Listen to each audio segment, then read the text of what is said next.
Hello tout le monde. Alors je vous souhaite la bienvenue sur ma chaîne YouTube. Donc dans cette vidéo, dans cette première vidéo, je vais vous parler de mes créations au crochet entre le mois d'août 2025 jusqu'au mois de mars 2026. Donc c'est parti, on va commencer. Je vous souhaite une bonne vidéo à tous. Ceci est ma toute première peluche réalisée. J'ai dû la réaliser au bout de 2 semaines de crochet. Si vous voulez, on va pas se cacher qu'elle n'est pas belle du tout. En fait, j'avais eu envie de faire une abeille. J'avais vu ça sur une vidéo YouTube ou sur les réseaux sociaux et j'avais eu envie de tester. En l'occurrence, elle est très mal réalisée. Je n'ai pas utilisé de tuto, je faisais au feeling. Après, ce que j'ai peut-être bien réalisé, c'est les transitions de couleurs. Et je l'aime bien parce que c'est ma toute première peluche. Donc pour ça, je vais lui mettre la note de 3 sur 10. Parce qu'il y a quand même un attachement affectif. Toujours dans cette catégorie peluche, je vous présente ce magnifique petit Totoro donc, que j'ai réalisé, il me semble, pas longtemps après l'abeille. Donc vous pouvez voir qu'il y a une évolution considérable. C'est une peluche qui a été réalisée, qui n'est pas en laine chenille. Donc la laine chenille, c'est la laine douce que j'avais utilisée pour la petite abeille. Donc vous voyez, la laine chenille, c'est vraiment... c'est plus épais en fait, et c'est doux au toucher. Tandis que là, c'est de la laine traditionnelle. J'ai mis du temps à la réaliser parce que j'ai galéré en fait. Étant débutante, c'était très dur ce petit Totoro, mais je suis quand même hyper fière du résultat parce que je le trouve mignon et ouais, mignon et sympathique.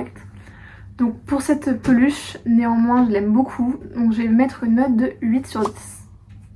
Ensuite, avant de continuer, je voulais juste vous préciser qu'il y a certaines peluches que j'aurais pas là avec moi parce que je les ai données à d'autres personnes pour leurs anniversaires ou pour d'autres occasions.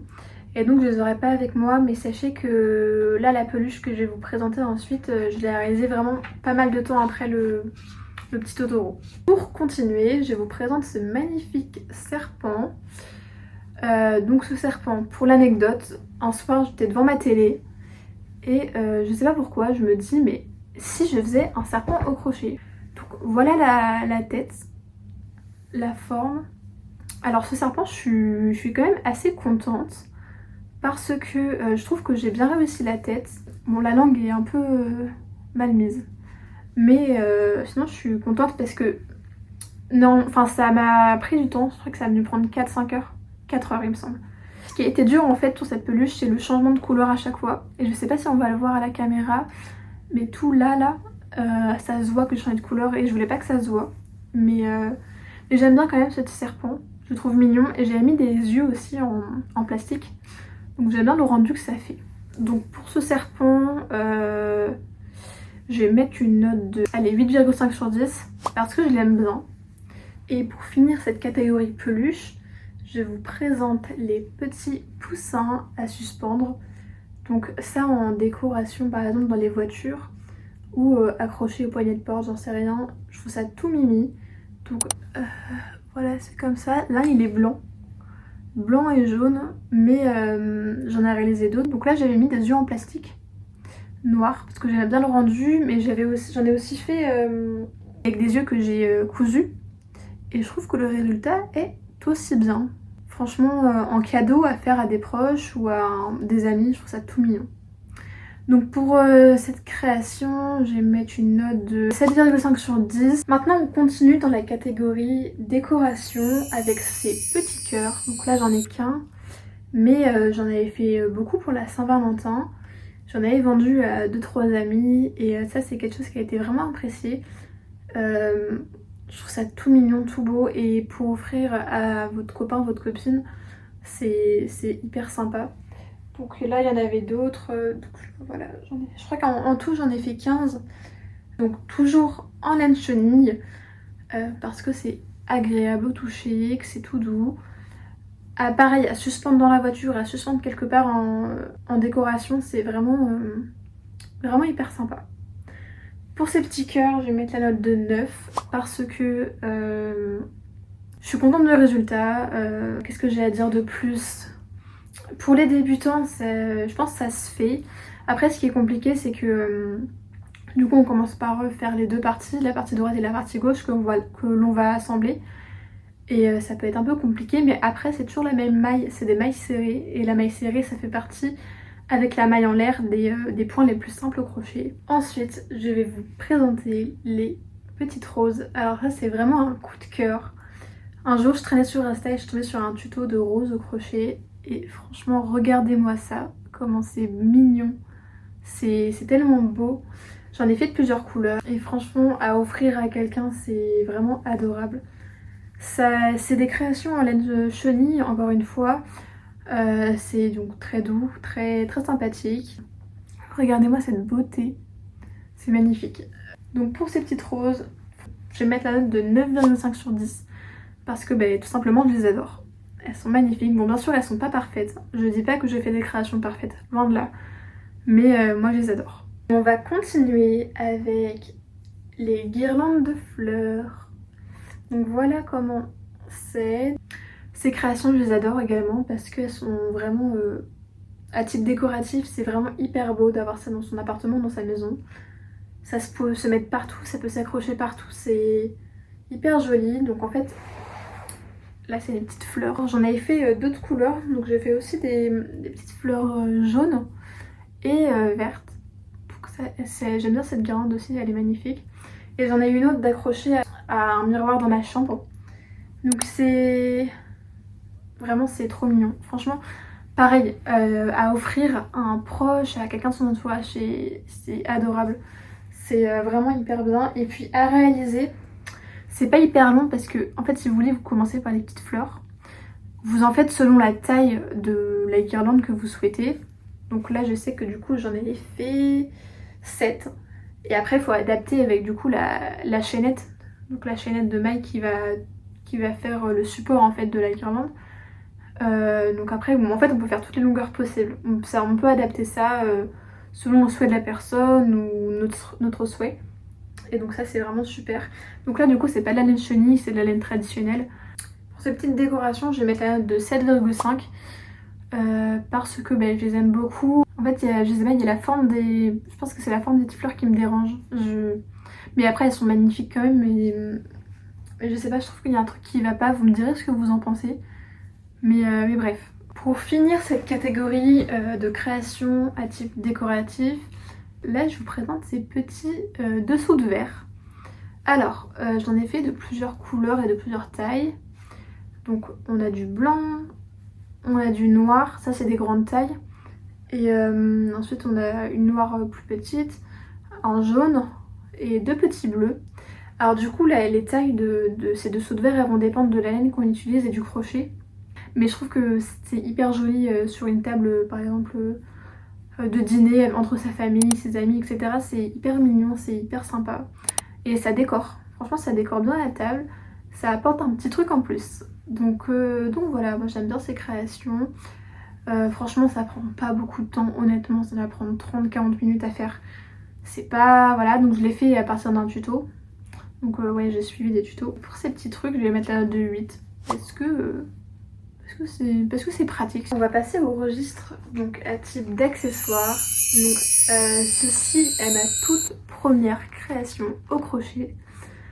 Alors, en fait je me suis fait aider par ma mamie. À l'époque je commençais le crochet et je m'entraînais sur les mailles serrées. Donc en fait j'avais fait une longueur, enfin je m'entraînais en fait à faire une grosse longueur pour m'aider à prendre en main le crochet, etc. Avoir la dextérité. Et donc j'ai fait une longue bande. Et puis ma mamie qui est couturière m'a aidé à assembler ce sac. Et donc ça en a fait ce sac. Donc j'ai aussi fait les sangles au crochet.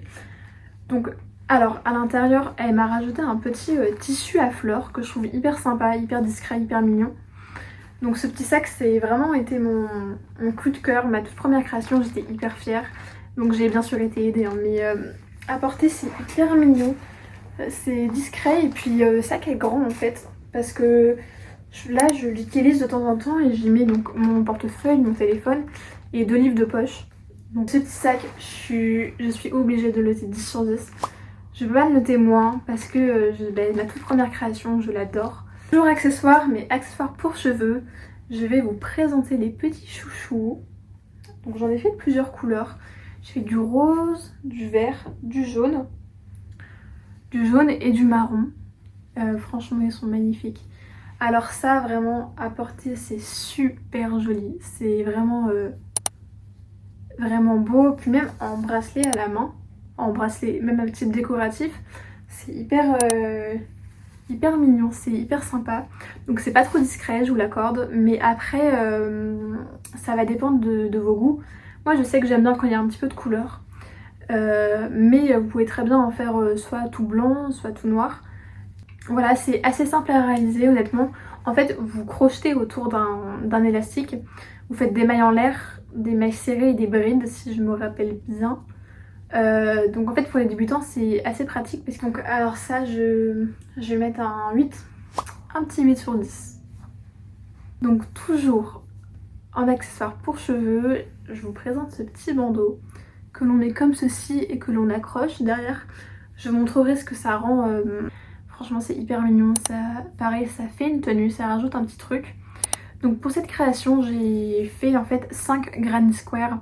Des granny squares c'est des petits carrés qui sont juste ici que l'on va assembler par exemple pour faire, ça peut être un plaid, ça peut être un pull, ça peut être du coup un petit bandeau, ça peut être plein de choses et c'est hyper mignon. Franchement je pensais pas que j'y arriverais en fait parce que pour moi les granny squares c'était hyper dur, c'était vraiment pour les gens hyper expérimentés et finalement bien sûr c'est pas facile mais avec un tuto ça se fait largement. C'est unique, c'est fait main, c'est tout. Donc pareil, je mets 10 parce que franchement je l'adore, tout le monde m'a fait des compliments. Alors ça, sûrement ma création préférée de toutes mes créations, c'est une écharpe. C'est vraiment une écharpe qui doit faire 2 mètres de longueur sur 30 cm de largeur à peu près. Et donc ça fait ça, donc elle est assez longue. Le motif il est comme ceci. Voilà, en fait il est assez aéré, il est assez souple. Enfin l'écharpe est souple, c'est agréable à porter. Là au niveau des bouts, donc il y a un autre type de maille. Mais franchement c'est hyper agréable à porter. Sachant que moi j'ai beaucoup aimé réaliser cette écharpe parce que c'est toujours la même chose en fait. Donc une fois que sur 2 mètres vous faites la même chose, vous faites les mêmes mailles. Et une fois que vous avez compris, même si ça peut être difficile au début, c'est hyper... Après ça va tout seul. Et franchement à porter c'est super joli en hiver. Cette écharpe c'est mon chouchou, je l'adore. Je ne peux que valider cette écharpe. Donc pareil, je mets 10 parce que j'ai passé beaucoup de temps. Mais je l'adore, franchement je l'adore, je l'aime beaucoup. Et enfin pour terminer, je vous présente ce bonnet en crochet. Alors ce bonnet je l'ai réalisé 2 mois maintenant. J'aime beaucoup la forme, j'aime beaucoup la couleur. Je voulais une couleur... J'aime beaucoup le bordeaux en fait, donc j'avais besoin du bordeaux. Enfin c'est un peu violet plus que bordeaux. Et enfin bref c'est hyper joli, c'est... Par contre, enfin, il y a plein d'erreurs. Là, vous voyez, les bords sont... Attendez, les bords sont nets. L'autre côté, ça n'est pas net du tout. Donc c'est ça qui me dérange un petit peu, mais parce que j'ai fait des erreurs, je sais pas ce que j'ai fait. Mais franchement, c'est beau. Donc en fait, on commence par la base, et après on continue. C'est hyper joli. Donc pour ce bonnet, j'avais suivi un tuto. Et pareil, c'est assez agréable à porter. Donc voilà ce que ça fait. Là on est équipé et franchement je vais vous dire un truc, les crocheteurs et crocheteuses vous allez vous reconnaître, mais porter ces créations qu'on a fait soi-même c'est hyper satisfaisant. Moi quand on m'a dit mais je pensais que tu les avais achetées, j'étais là mais tellement contente, franchement ça fait trop plaisir. C'est... Voilà, j'avais fait aussi le pompon, ça c'est moi qui l'ai fait tout seul mais je sais que la dame sur le tuto elle l'avait acheté, du coup après elle l'avait cousu mais moi j'avais préféré le faire moi-même. En tout cas le rendu est beau. Pour ce bonnet je vais mettre 6,5 sur 10. Parce que pour les erreurs. Ah et parce que je vous ai pas montré aussi. En fait j'ai de la chance d'avoir une toute petite tête. Mais une plus grosse tête ne rentrerait pas. Et je trouve que c'est un petit peu long en fait en haut. Si je me mets de côté ça fait un peu lutin. Mais écoutez c'est mon premier bonnet. Voilà. Mais une petite note de 6,5 sur 10 je pense que ça vaut ce bonnet. Et du coup c'est la fin de cette vidéo. J'espère vraiment qu'elle vous aura plu. Je m'excuse parce que c'est ma toute première vidéo, le cadre n'est pas hyper sympathique, la luminosité etc. Mais bon, j'espère que ça vous aura plu quand même. N'hésitez pas à vous abonner, à mettre un pouce bleu et à me poser des questions en commentaire, à me proposer des recommandations de vidéos. Donc prenez soin de vous et à la prochaine vidéo.